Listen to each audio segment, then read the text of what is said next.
सावन माह के शुक्ल पक्ष की पंचमी को नाग पंचमी मनाई जाती है। इस दिन नागों की पूजा होती है।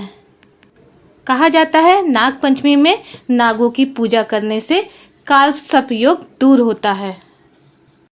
आमतौर पे नागों की पूजा करके दूध और लावा का भोग लाया जाता है और घरों में भी नागों का चित्र बनाकर उनकी पूजा होती है। लेकिन यूपी में इस दिन एक और ख़ास तरीका अपनाया जाता है।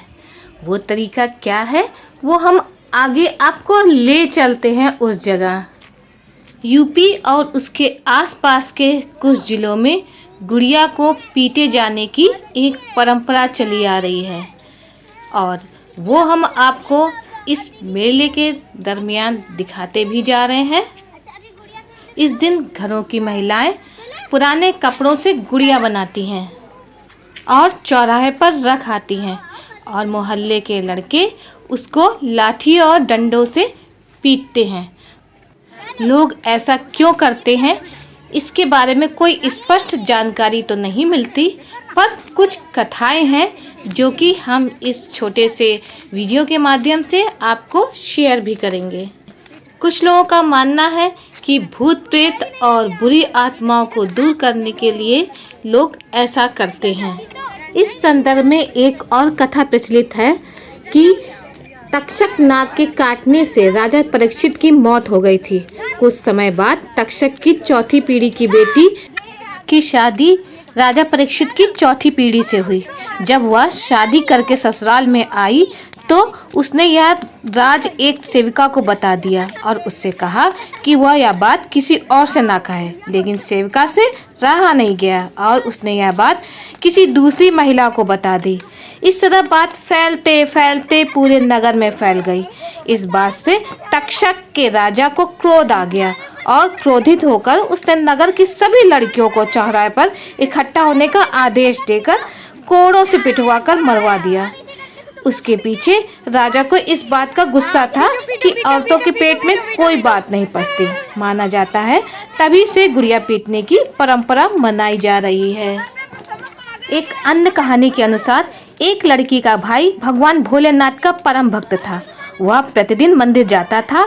उस मंदिर में उसे हर रोज नाग देवता के दर्शन होते थे। वह लड़का हर दिन नाग देवता को दूध पिलाने लगा और धीरे धीरे दोनों में प्रेम हो गया। नाग देवता को उस लड़के से इतना प्रेम हो गया कि वो उसे देखते ही अपनी मणि छोड़कर उसके पैरों से लिपट जाते थे।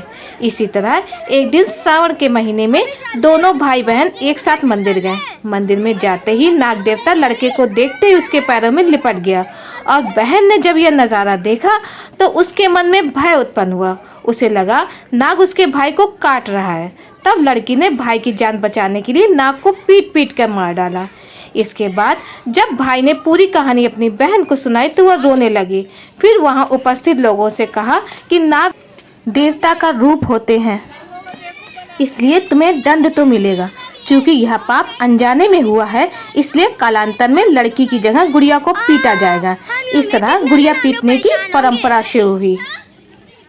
कहानी चाहे जो भी हो, परंतु आज भी गुड़िया का मेला जोर शोर से हर जगह पर लगता है और इसमें खास तौर पे छोटे छोटे बच्चे, महिलाएं सुंदर से कपड़े पहनकर गुड़िया के मेले में जाती हैं। और चूंकि सावन का महीना भी चल रहा है तो खास तौर पे हरे कपड़ों का चलन बहुत तेजी से होता है। इसके साथ ही साथ झूले का भी आनंद वहां पर खूब लिया जाता है। एक यही मौका होता है जब झूले का आनंद बच्चे बहुत जोर शोर से लेते हैं।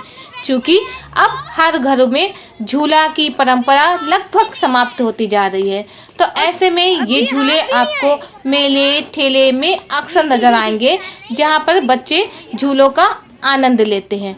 तो चलिए हम भी झूले में चलते हैं, मेले में चलते हैं और एंजॉय करते हैं गुड़िया का मेला।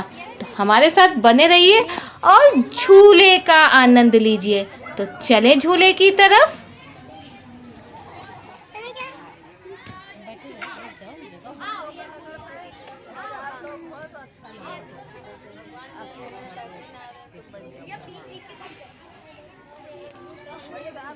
अच्छा गुड़िया पीट पीट के थक गए कि नहीं? हाँ थक गए। अभी तुम लोग हमें पीटना है। नहीं हम लोग देखिए कितना मजा आ रहा है, बच्चे फन कर रहे हैं और एक दूसरे से बात भी करते जा रहे हैं कि कौन किसको पीटेगा।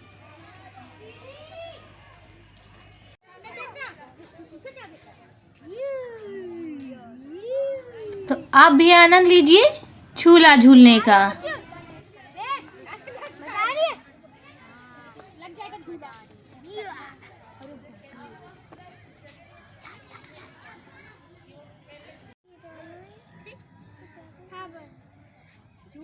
फ्रेंड्स मजा आ रही है। एक मिनट इधर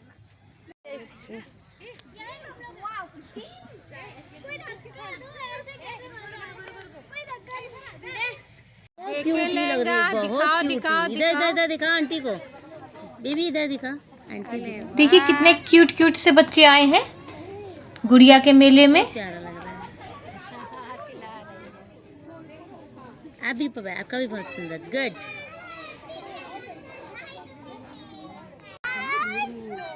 हाँ तुमको झुलाएंगे बाबा, कल झुलाएंगे है ना। अब मेला है तो बच्चे तो जिद करेंगे ही झूला झूलने की। पता नहीं ये लोग क्या तो आप सब भी झूला झूलिए। अब है फोटो टाइम।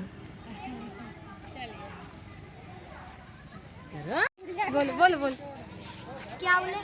यही गुड़िया को पीट के घर नहीं ले आते। गुड़िया को पीट के घर नहीं ले जाते। Funny moment. घर नहीं ले जाते। क्यों? तो मेला तो हो गया, अब चलते हैं घर। हेलो दोस्तों, आपको हमारा दुनिया को मेला कैसा लगा? अगर आप हमारे चैनल में न्यू हैं तो इसे लाइक, सब्सक्राइब और शेयर जरूर कीजिएगा।